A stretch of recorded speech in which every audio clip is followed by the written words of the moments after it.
contradictions of a political, philosophical, ideological, racial, ethnic, religious, or other nature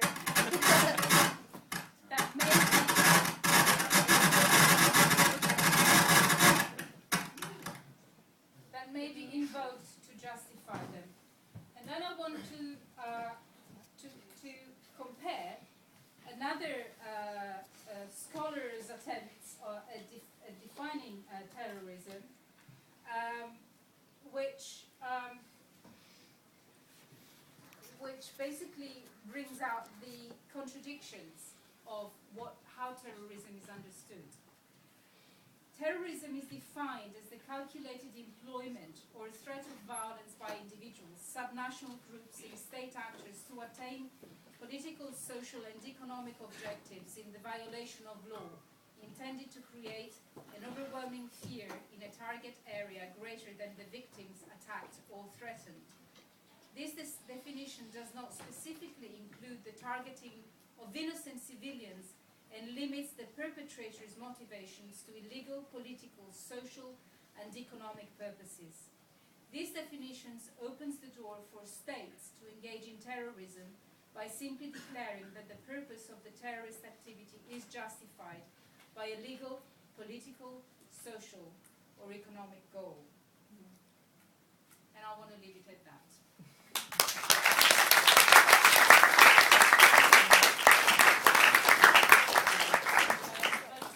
So can I just introduce Adli? Adli is a dear friend. He will tell you his story in a moment, but I thought it was important, since there are only 2 Tuareg in this country who live here permanently, to have someone from the Tuareg people to talk, rather than having journalists or anthropologists or any other Western hat telling their story. Looks like an invasion to India. Let's welcome.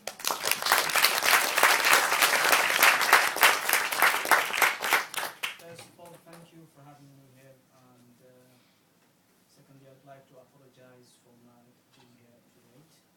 And has anyone seen this before? This address before? Yeah. Can you raise your hands, people who've seen it before? People who never see? Right, okay. Don't worry, I don't care your bombs. Thank you. Actually, I came from Libya originally, and as you know, as some people, the speakers said before, we find ourselves as a tribe, as the indigenous people of North Africa, sliced between or scattered between a few countries, almost 8 countries. We find ourselves in each of these countries minorities. So we, in Libya, are minority. In Algeria, the same, and the same goes to Niger and Mali.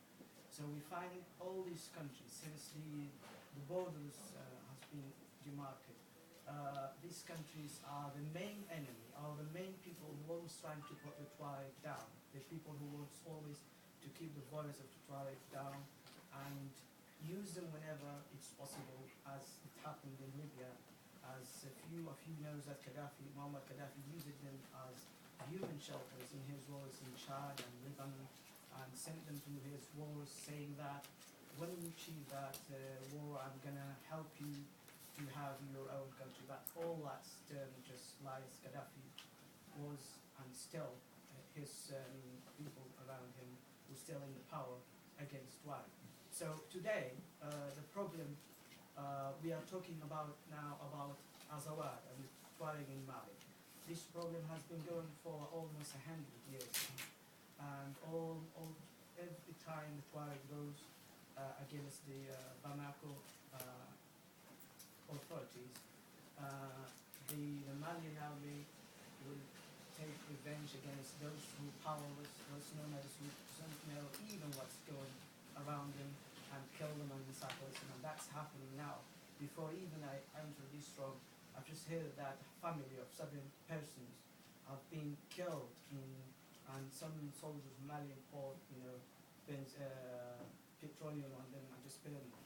and that's happening. And almost since these events, almost 300 of Tuareg nomads, not even the rebels or terrorists, but the people who were not involved in it, and they are always the victim. Whenever revolution happens, all who pays for this is the nomads. This, I mean, as being a tribe, I can't think of any tribe, to be honest, who could be radical or extremists. One of the main problems we are facing as tribes, whether in Libya or Algeria, is how we being too tolerant in terms of Islam. Because, for instance, a woman can marry a man and can divorce him when she said she had enough of him. Otherwise, the Arabs know a man can marry 4 women at the same time and can keep him as long as he wants. And that's not happening. The clashes and how we try to live together with the Muslims and the Arabs is because they describe us sometimes as Jewish, because we are not practicing Islam. So all these terrorists who have been injected in the area, believe me, all of them are agency terrorists, mainly Algerians, who always want to destroy the Tuareg and doesn't want Tuareg to have their own state. So the majority of the Tuareg in south of Algeria are the Tuareg.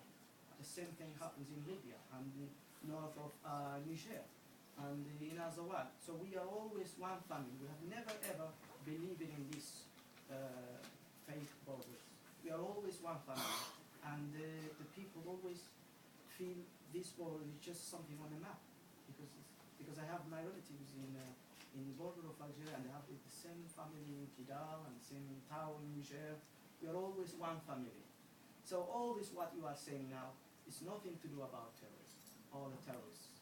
And the evidence we have, as you following this evidence, I mean what's been going and still going in Mali, the terrorists was promising what they call the Crusaders, the Westerns, the Malian army, and if you ever enter Mali, it will be your grave. But now, few airstrikes by French airplanes, they all disappeared. And who's paying for that? Today, who are we paying? Those civilians who never involved, and the main power we are finding, and the real power of existing, is the MNLA, the liberation of, Azawad Liberation Movement. And today, everybody knows that those actually terrorists are just, agents who are working for the benefit of Algeria and other countries who don't want to try to get their rights. So, also, I don't know how many minutes